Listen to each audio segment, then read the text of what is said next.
Hello, hello.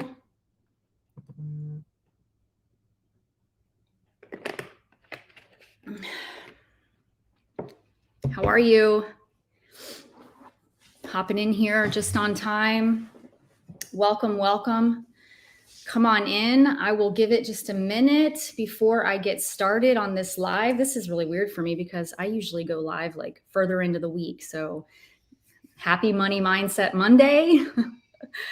And yeah, I'm just kind of playing with things, playing with my time, trying to make things work out, throughout the week for me. And I thought maybe I would go live on a Monday and just get it going and get your juices flowing. So good morning. Thank you for joining me. If you are here, hashtag live. If you're here on the replay, hashtag replay. That helps me to understand who is here in real time and so that I can help you going forward.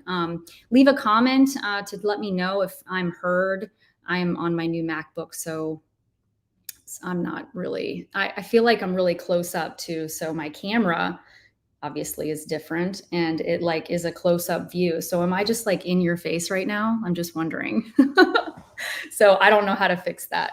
I do apologize if I'm all up in your grill this morning. So I'm at my home office. I didn't make it to my office today. I had too much going on this morning at home. So things are a little bit out of whack here, but all right. So I'm going to go ahead and get started. I'm going to introduce myself. I'm Amanda Delaney, the Financial Fixer. I'm the founder of Financial Fixer. What I do is I just help women get unstuck with their finances. We work together as a team to get clarity on where you are now and where you want to go with your money, and to create those visions and just really be aware of your finances. And it's been quite the journey. I have had clients that have worked with me for anywhere from 6 months to a year. And I've had a lot of success with my clients. Clients are, and the Academy members are just making amazing moves. And I'm really proud of everyone. So thank you for showing up here live. And just a quick heads up, next time, I can't see all the Facebook users. I see Facebook user. If you haven't set up, given StreamYard permission to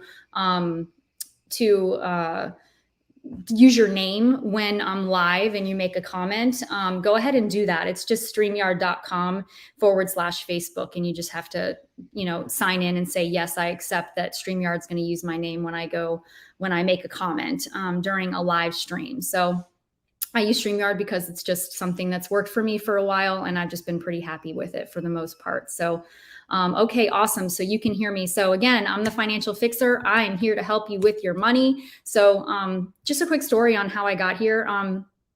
Well, I guess I'll give you a scene from my movie. I'm not going to tell you all the ways that I got here, but I was in over 6 figures in debt. Most of that was student loans, but car debt, credit card debt, and a lot of student loans. And it about, killed me 7 years ago now. So I woke up one day and I was still living check to check, and I couldn't understand why. When I was making really good money in the corporate world, I was a salesperson and a high performing salesperson. And I went from 1 year making 40 grand a year to the next year making 80 grand a year. And I was like, what is going on? Like, I cannot get out of this check to check lifestyle. I cannot get out of this, just feeling scared all the time, worried, overwhelmed, wanting to hide and not take a look at my finances. What was the common denominator? The common denominator was me. There was something that I was doing. I had a misunderstanding of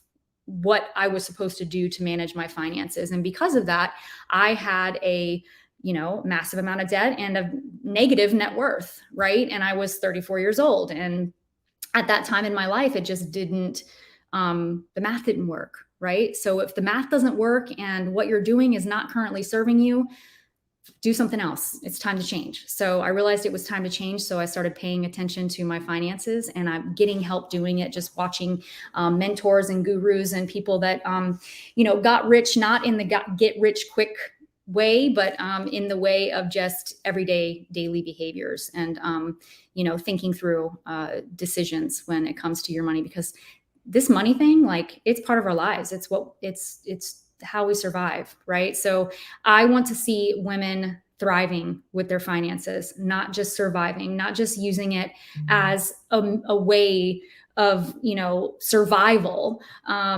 It's supposed to be, a tool to make you comfortable and live a great life. So anyways, welcome to this week's free Financial Fixer workshop. Today, we're talking about, again, how we can grow net worth by prioritizing spending. I want you to take a second here and notice what I've said. I said, how can we grow our net worth? And by doing it, by prioritizing spending, right? So what I didn't say in that sentence was anything negative, such as how to stop spending money. Right? You want to know how to stop spending money? You're asking the wrong question, right? Because we can't stop spending money. It's a very negative thing. Yes, we should probably cut our spending. We should probably rethink our spending plan and our strategy and all the, things that we're doing with our money. But to stop spending money, first of all, to say that to ourselves, to wake up in the morning and say, I just need to learn how to stop spending money. I'm out of control, right? That's really super negative talk. And it's something that makes us feel, constrained and, just visceral response, right? Like we don't want to do that. We don't want to stop spending money. Of course we don't. The same way we don't want to stop eating because we need to spend money in order to survive and we need to eat in order to survive. It's the same thing, right? So we need to learn how to prioritize spending, right? Have a plan and have a priority list. And the only way that we can do that is, of course, by knowing what our priorities are and really getting clear on what our priorities are. Because sometimes we'll find out that we may have our priorities kind of out of alignment with what our values are or with where we want to go, right? So what I do in my program is, of course, help you find your visions and help you prioritize based on really where you want to go in your life and how you want to grow, right? So again, we don't talk about stopping spending here. So we are going to grow our net worth by spending money. We're going to spend money and grow our net worth, right? So break through the mindset, stop using the word stop, okay? And say instead, I'm going to choose how I'm going to spend my money today. I'm going to make a decision with my money today that is going to serve my future, right? The future me that I want to be, right? So first, what is net worth? What is net worth? Do you know what net worth is? I mean, it's, this is kind of a logical question. There's a lot of people, grown adults, that really don't understand net worth, right? And really the importance of net worth. So, net worth is your total assets minus your total liabilities. Whatever you have left is your net worth, okay? Whatever that number is. And I'm going to show you real quick how to find your net worth, okay?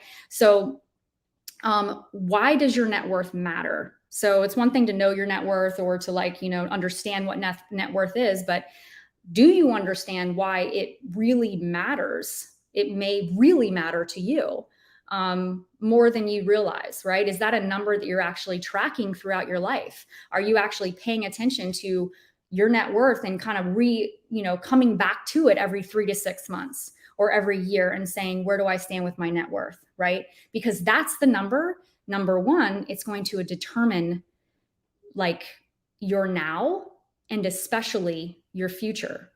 So it determines your comfort, right? It determines, what you've got, it's your now and it's your future. Okay.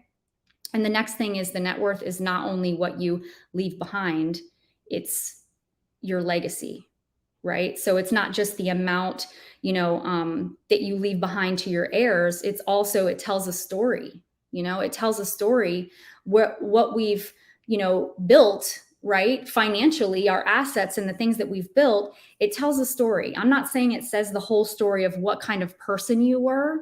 It's not like that, but it says, things about how you are as a responsible human being. It says things about how, determined you were, about your drive, and about how you cared for your family. It tells a story. So just remember that.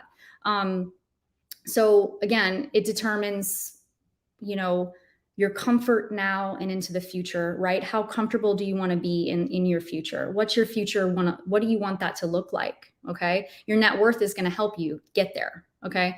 And then really it's, what you're going to leave to your heirs, not only the amount of money, but the message that you leave behind. Okay. So, and as much as you may hate this, it's a fact, that the sooner you accept how important your net worth really is, the sooner that you can course correct it if it needs to be course corrected. I mean, you may be here and it doesn't need to be course corrected, and that's cool too. You're just here to hang out with me and whatever, right? Like, that's good, and just get a little bit more knowledge. That's totally fine too. But if you need to course correct where your net worth is, I'm your girl. All right. So I'm going to share my screen really quick, and I'm going to kind of give you some help on how to find your net worth, right? If you haven't done that, or if you haven't done it in a while. So let's see, share my screen.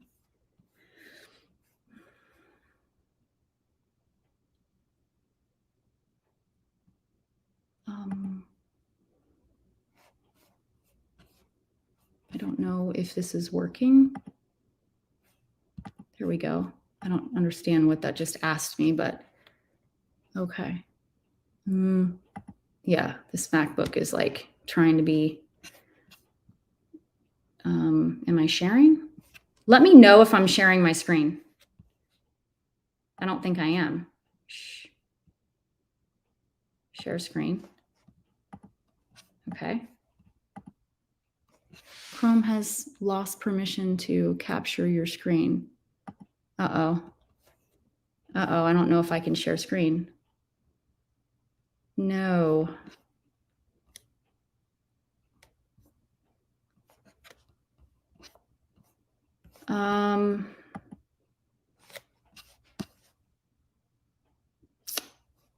Oh no. It's giving me a hard time here. So,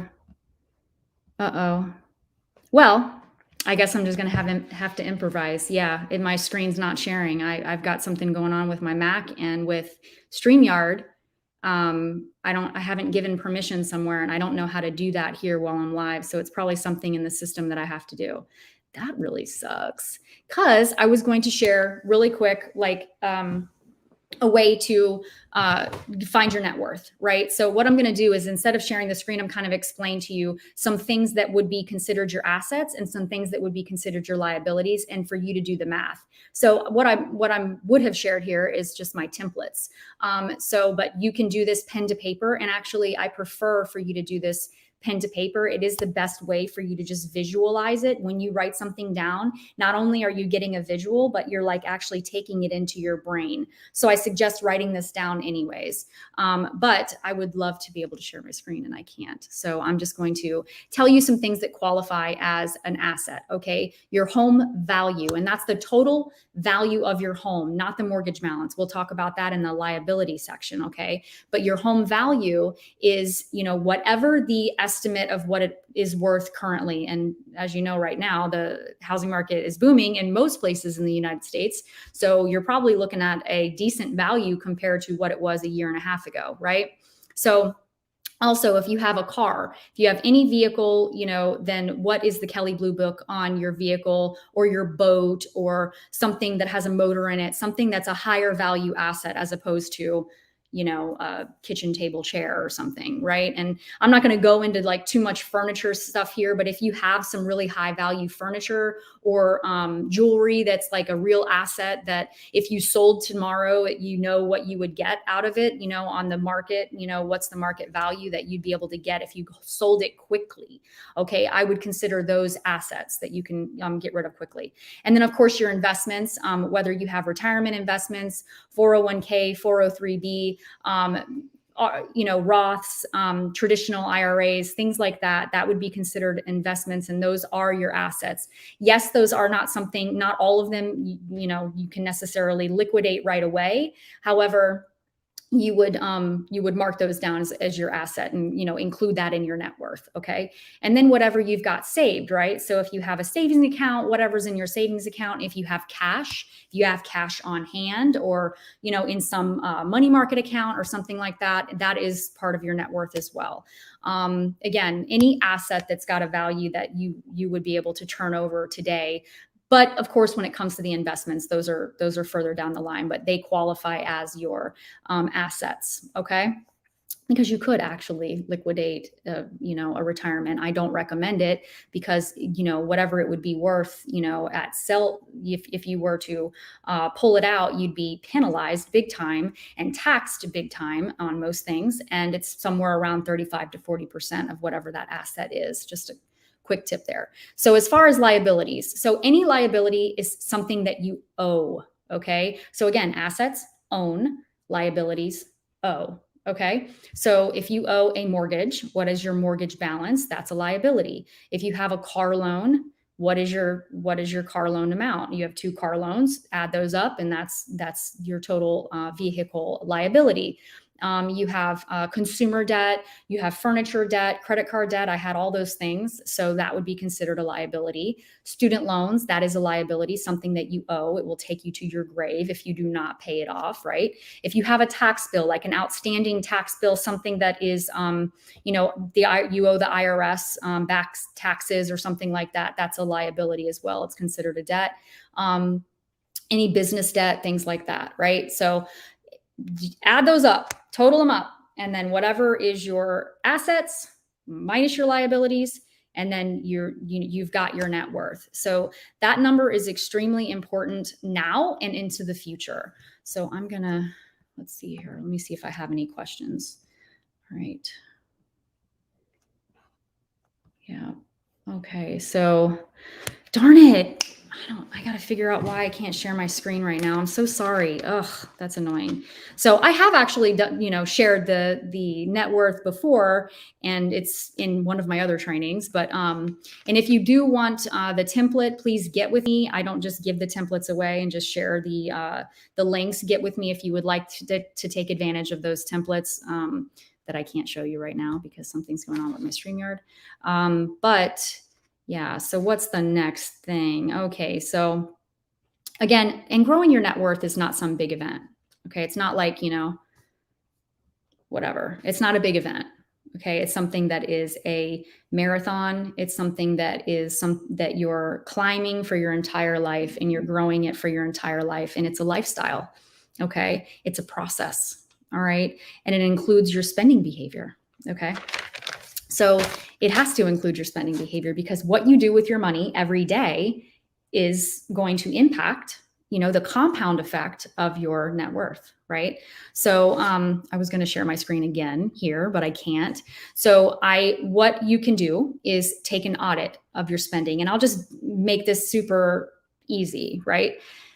Go back 3 months. 90 days of your spending. So we're in February. It's kind of early February right now. So take your January, your December, and your November spending. Okay. And we're going to check the rear view mirror of what's been going on with your finances. The reason why this is important to take this audit, right, is because what I do for a living and how I help and how I coach is tracking system. Okay. And that tracking system is a spending plan. And what that spending plan is a budget. Okay. So that's what I do with my clients and members. So, and that's how we're successful with our money and growing our money and our confidence. Right. So if you jump right in and try to just create a budget right away, I don't recommend it, by the way. But if you do that, there's a lot of mistakes that are going to get made, because if you have not yet been tracking your spending or been on a budget, I'm assuming that you haven't, right? I'm going to just assume that we're talking for the sake of this workshop, you have not been budgeting up to this point, right? If you haven't, that means that you may think that you're aware of your spending behavior, but you're really not as aware as you think you are, right? You may be there when you're actually taking the action with spending, whether it's on a credit card or a debit card or with cash, okay? But we have short-term memory loss when it comes to spending our money. It happens, all of us, right? And if we're not taking another step to actually be mindful and create awareness around what we've just done with our finances, it's not going to give us an opportunity to make it better or to, get better at our spending behavior, because we don't have any data. We don't have a data source. We don't have progress to look at or anything to notice, right?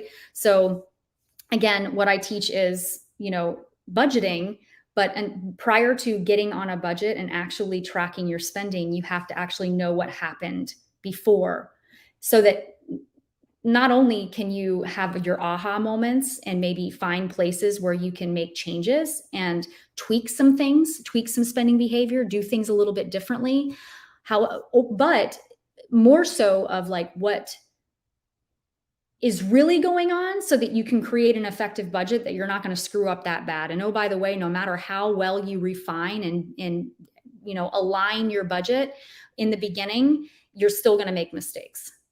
Okay, because it's going to take some time to work out those kinks.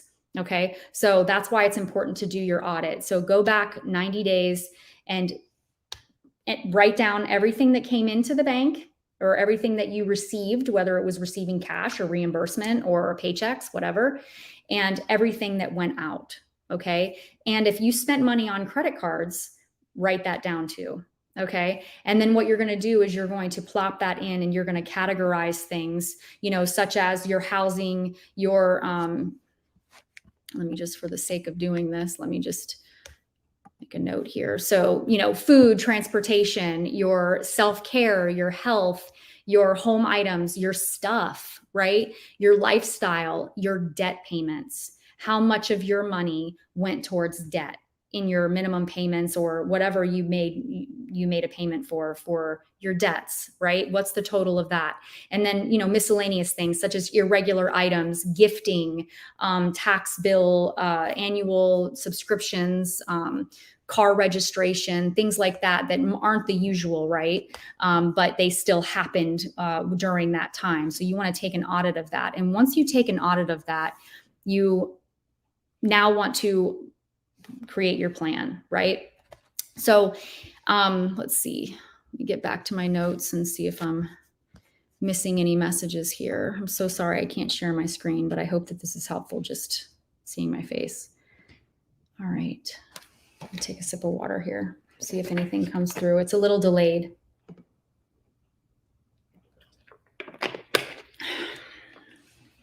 Okay. All right. So ultimately, what's the fastest way to put away more money? Right? What would the fastest way be? I'll answer that. One of the fastest ways to put away more money every month would be to create more margin in your month.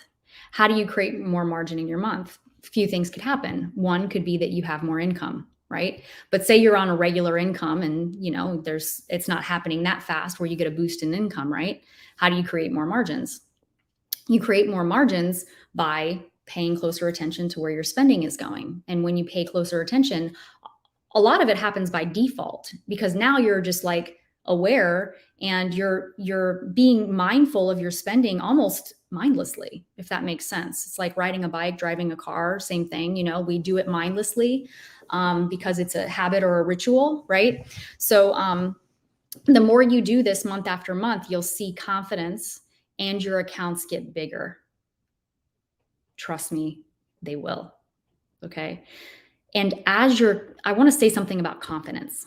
Okay. I want to talk about confidence a little bit, why that's equally as important as your bank account growing. Because the more confident you are with your finances, the more tough conversations you can have, the more valuable you feel and know that you are, so that you can earn more money. So as your money confidence grows, your ability to make more money grows. It happens in alignment, right? So you will make more money as you start paying attention to your finances. I want that to be really clear, because we all talk about I want to make more money. I need to make more money. I need more. How about trying to not get to that first?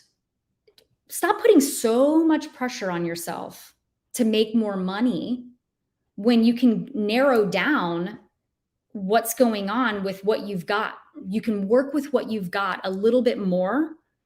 And when you are feeling better and less anxiety, less overwhelm, less stress with your finances, you're going to open up avenues and create more space for you to receive more money. It happens with every client and member of mine, every time. Somebody just asked if I use the snowball method to tackle debt. Yes, the majority of the time, yes. The only time that I break away from using and I'll explain what the snowball method is. The snowball is paying off the smallest debt to the largest debt. Okay. So, and the reason why the snowball works so well is because you gain confidence and momentum and, inspiration every time you chunk off, you check the box and you achieve paying off a debt, right? So if you've got a huge debt of $60,000, like I did in my student loans, in your student loans, and then you've got a small debt of $500 that goes to Visa, what are you going to do, right? Yes, that you might have a higher interest rate or something on your bigger loans, but that's a mountain, right? We can't climb a mountain in a day. Noah didn't build an ark in a day, right? But we can tackle that $500 a hell of a lot faster. And guess what? When we start tackling those debts and getting that momentum, that is the snowball, right? And then you snowball your momentum and you create that cadence and you keep going and you keep going and you keep going, right? So yes to that. And anytime I was going to mention, if I ever break away from in my program or working with members, if I ever break away from snowball, is only when there's like something that's imminent, some issue. It can be something emotional when it's tied to a family member. Say you owe a debt to a family member and it's one of your larger debts, but you want to get that away faster because it's causing so much stress and breaking a relationship. That might be a time where I'll break away from the snowball and say, let's work on this one, get to it a little bit faster, right? Another thing is when you owe money to the IRS. If you owe money to the IRS, they will find your ass. Okay. And so I will recommend in a lot of cases that we try to tackle an IRS debt faster than another debt that might be within your snowball program and supposed to be faster, right? Another time is if there is a debt that the interest rate is just astronomical, such as taking out a loan on your car, right? Like I've done it, taking out a loan, like one of those shark loans, on your car, and it's like eating up a lot, like the interest is crazy. I would say let's go with that first because that one is just tormenting you, right? So, or if you have a really high credit card a balance on one that's like just taking $300-400 of your money in just interest per month, I may say let's tackle that credit card or something first. But in most cases, it's just let's just get that smallest debt out of there. And every time you knock out that smallest debt, oh my God, there's nothing more exciting about like the confidence that comes from that. And then you're like, I want to do this again. Let's go, Yeah, definitely tackle IRS first. Exactly. So, all right, just checking to see if there's any questions here. Yeah. Okay. So the other thing too is you're in a relationship with your finances. Did you know that? I ask yourself how your relationship with your money is going, right? Because your money is like your partner. It's a tool that you use on a regular basis. So once we kind of realize and just own the fact that we have to be in a relationship with our finances and just it's a relationship that we need to nurture, similarly to a marriage, similarly to a friendship, similarly to a family member, whether you like it or not. You need to nurture your relationship with your finances, with your money, right? And if you've got a bad relationship with your money, this is gonna, be something that's gonna torment you for a lot longer. And it's not worth it because your money, just like food, just like, having to eat, you're gonna have to spend your money. And you should be able to have fun doing it, right? So nurture that relationship, make it fun, treat it like Monopoly money, right? When you're doing the numbers. And if you need help with getting into the right mindset for something like this, it's my jam. Let me know. Okay. Reach out to me. So, call to action. I want you to do 3 things. All right. I've already made it. I don't even know how long. Okay. Almost 30 minutes. We're doing okay. I'm going to knock this out. All right. So, call to action, do 3 things. I want you to calculate your net worth. If you would like access to templates, please reach out to me and I will work with you. Okay. So, net worth, total assets minus your total liabilities, what's left over? Where do you stand? Okay. And to get in any further with as far as like how much money do I need to retire, that's a completely different workshop. So if you'd like to see that workshop, let me know. I may have done it in here, and we can talk about that another time. So I might put another poll out there pretty soon. So the other thing is to do your spending review. This is step 2. Do your spending review, take a look at your last 90 days of spending, check the rear view, see what's going on, find places to tweak, and then add them all up in each, categorize them, right? And if you need help with this, please let me know. And, see how much is going towards food, right? How much is going towards my household and my transportation? How much is going, and what am I paying in prescriptions? Well, prescriptions is one, yes, but subscriptions. What am I subscribing to that I'm not actually using? And I want to tell you, again, this is a process. This isn't like just like fix it all today, okay? But this is the step in the right direction. So what's going to happen over time is as you consistently pay attention to your finances, you start finding more and more ways to create more margins in your month. It happens organically, holistically, within the process. Okay. So this is a lifestyle. We're talking about a lifestyle change here, not a diet. When somebody asks me what I do, I say I put people on spending diets. I put women on spending diets. But that's just the easy, quick way of saying how, I'm a spending behavior strategist and we work on spending behavior through mindset and all those other things, right? I'm not really putting you on a diet. I'm actually helping you to change your lifestyle. Okay. So, and the third thing I want you to do is, pick one thing after you do this exercise. Pick one thing that makes you go, One thing that's like, or an aha, or like, oh, I didn't realize, like, whoa, I got to get things in check. What makes you go, about the 2 first exercises, checking your net worth and checking your spending, doing your spending review, checking the review. Okay. So after you do that, get with me. Let me know what are your answers, or is there a way for me to nudge you into doing these next steps? So I'm going to go ahead and close this down. Okay. I want to invite you to my masterclass. We're doing just this together as a team in the masterclass on February 21st. It's going to be the 21st, the 22nd, and 23rd. And it's going to be 45 minutes each. And they are coaching calls on Zoom. They are private, intimate. You will get your money unstuck in this masterclass. It will happen. Okay. There is no question. So I want to invite you. Come do this thing. Actually do this. Here's the information. I'm giving it to you here for free. But do you want the accountability to actually do the things, to actually do the steps and get this stuff going in your life, right? Come to my masterclass. I'll leave the information for the masterclass in the comments here. I was going to say show notes. I'm a podcaster too. Check out my podcast, by the way, Financial Fixer Podcast. But check it out here in the comments. We will leave the information in there for you to check it out. And if you have any questions, if you're curious about anything else with the masterclass, or you want to talk a little bit more about the mastermind that I have opening back up on March 1st, we can talk about that too. But right now, the important thing would be like that thing that would get you nudged in the right direction. If you haven't already worked with me, would be that masterclass. Let's do it. Right? Let's go. Okay. All right. I hope you have a wonderful week.